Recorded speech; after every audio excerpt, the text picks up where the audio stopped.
It's the hardest thing that's ever been, really attempted in visual effects. So yeah, it pegs the meter. Everything else looks simple by comparison. It's an entire head replacement, and we kind of created that technique on The Curious Case of Benjamin Button. But of course, Jeff had slightly different challenges.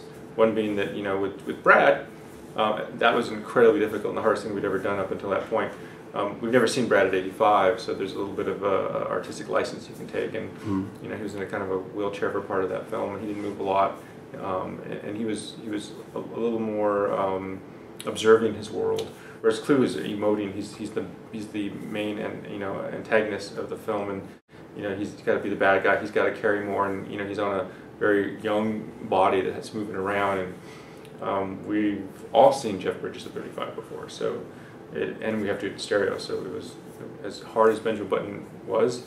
This is much more challenging, and yes, we had to create a lot of new techniques to do this. Well, yeah, when we had to create a whole new visage for him, like what is that perfect age? And you look at all those movies and go, we like this one, and we ended up choosing kind of the against all odds era because the ladies told us they liked that the best.